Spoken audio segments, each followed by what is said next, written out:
students, good morning to all of you. Myself JP sir and you are watching this channel. Okay student, ये lecture start करने के पहले मैं आप लोगों को कुछ इन्फॉर्मेशन देना चाहता हूँ, सो प्लीज़ उसे ध्यान से सुनिएगा.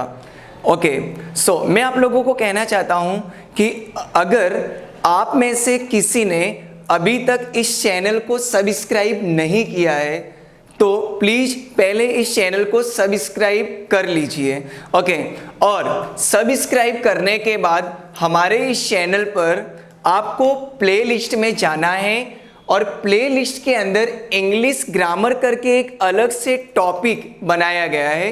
सो वहाँ पर मेरे सारे लेक्चर्स अपलोड किए जाएंगे. सो फ्रेंड्स, ये आप लोग जरूर करिए, क्योंकि ऐसा करने से होगा क्या कि मेरे जितने भी इंग्लिश ग्रामर के लेक्चर्स ऑन होते हैं और उसे अपलोड किया जाता है तो वो लेक्चर आपको डायरेक्ट वहाँ प्ले लिस्ट में पता चल जाएंगे.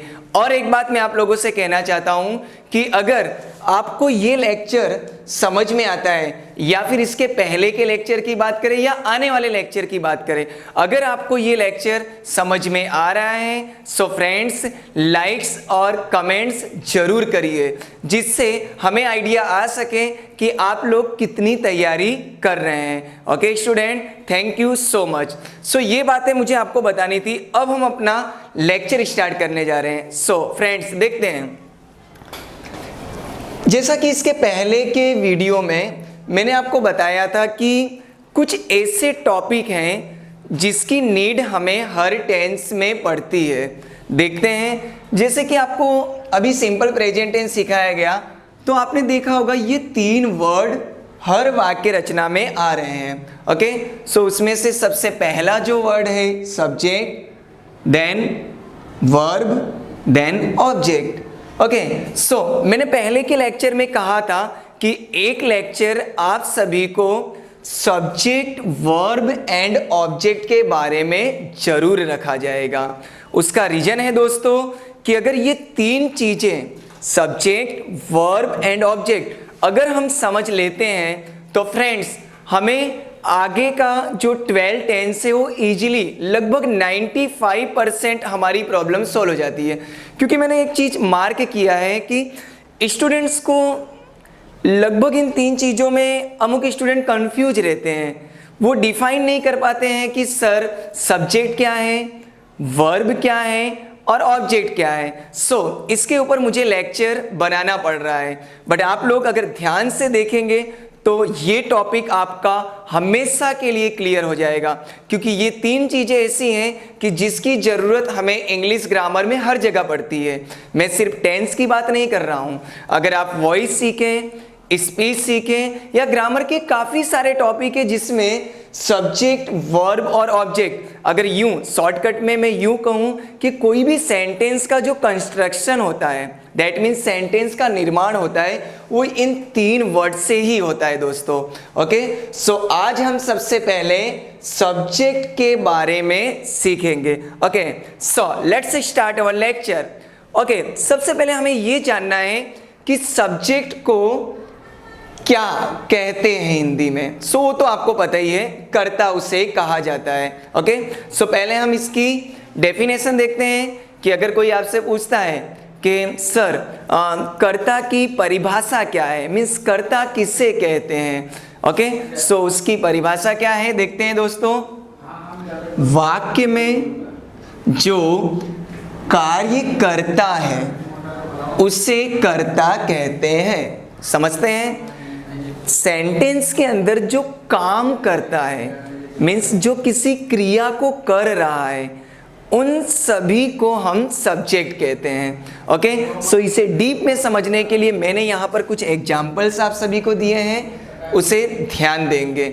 ओके, सबसे पहले फर्स्ट एग्जाम्पल मैंने यहाँ पे दिया है, मैं अंग्रेजी सिखाता हूँ. ओके, मैं अंग्रेजी सिखाता हूँ. सो फ्रेंड्स, आप लोग देखेंगे कि यहाँ पर इंग्लिश सिखाने का काम कौन कर रहा है. सो आंसर क्या आएगा, मैं. दैट मीन्स मैं क्या होगा, कर्ता. ऐसे भी डेफिनेशन में लिखा है वाक्य में जो कार्य करता है। सो यहाँ अंग्रेजी सिखाने का कार्य कौन कर रहा है? मैं। ओके, सो यहाँ पर अंडरलाइन किया गया है मैं, यहाँ पर क्या है? सब्जेक्ट। ऑलराइट, चलिए हम आगे बढ़ते हैं नेक्स्ट सेंटेंस की ओर। राहुल स्कूल जाता है। सो स्कूल कौन जाता है? Rahul. So Rahul is subject. Alright, next sentence, हम सभी सुबह टहलते हैं। टहलना मीन्स वॉकिंग करना।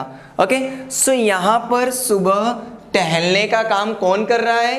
हम सभी। सो हम सभी इज सब्जेक्ट। ऑलराइट, समझ रहे ना? मतलब मैं शॉर्ट में आपको बता रहा हूं कि जो भी कार्य कर रहा है उसे ही हम सब्जेक्ट कहते हैं। कार्य को जो भी करता है उसे ही सब्जेक्ट कहते हैं। नेक्स्ट सेंटेंस देखते हैं, आप समाचार पत्र क्यों नहीं पढ़ते हो? दैट मीन्स आप समाचार पत्र क्यों नहीं पढ़ते हो? सो फ्रेंड्स, यहां पर समाचार पत्र कौन नहीं, मतलब किसकी बात हो रही, कौन नहीं पढ़ता है? सो आंसर हमारा आता है आप। ओके, सो ये जो वर्ड है वो हमारा क्या हो जाता है? कर्ता। ओके, एक लास्ट सेंटेंस और मैं आपको समझा रहा हूं। ऐसे तो काफी सारे एग्जाम्पल है, बट मैंने यहां पर आपको 5 सेंटेंस दिए हैं जिससे आपकी प्रैक्टिस हो सके, आप पहचान सके कि कर्ता क्या है। देखते हैं, कल्पना रंगोली बनाती है। सो फ्रेंड्स, यहां पर रंगोली बनाने का काम कौन करता है? कल्पना। सो कल्पना इज सब्जेक्ट। ओके, सो ये तो हमने हिंदी सेंटेंस की बात करें। अगर हम इंग्लिश की बात करें फ्रेंड्स, तो आप लोगों को ट्रांसलेशन तो इसका आता ही होगा। अभी जस्ट हमने सिंपल प्रेजेंट टेंस में कंप्लीट सीखा है।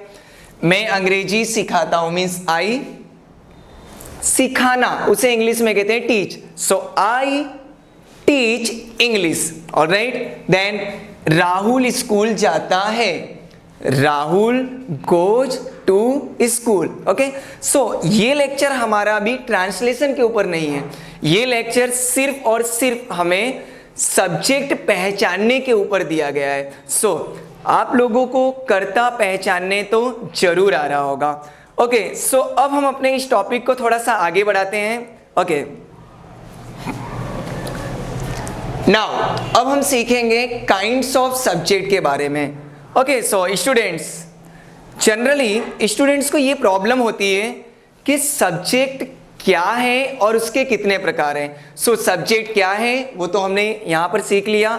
Now okay, we will discuss about kinds of subject. Alright, so if anybody ask you that how many kinds of subject in English, so you will reply that there are 2 kinds of subject in English. Okay, first is singular subject and second is plural subject. So friends, singular subject को हिंदी में एक वचन कर्ता कहते हैं and plural subject को हिंदी में बहुवचन कर्ता कहते हैं। इससे तो सिंपल प्रेजेंट टेंस के लेक्चर में मैंने थोड़ी इस टॉपिक की चर्चा की थी, बट फ्रेंड्स हमारा ये टॉपिक ही, ये लेक्चर ही पूरा सब्जेक्ट के ऊपर रखा गया है। सो मुझे आपको एक बार फिर से ये सिखाना पड़ेगा। सो प्लीज ध्यान दीजिए, एक वचन कर्ता कौन कौन से हैं?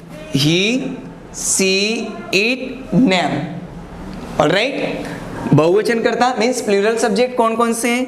I, we, you, they and names. Okay, थोड़ा सा स्पीडली हम एक बार फिर से इसकी चर्चा कर लेते हैं। So friends, he is used for boy, मतलब ही का यूज लड़का के लिए किया जाता है। ऑलराइट, ये तो आपको पता ही है, फिर भी मैं रिपीट कर दे रहा हूं कि जिससे आपकी एक बार प्रैक्टिस हो सके।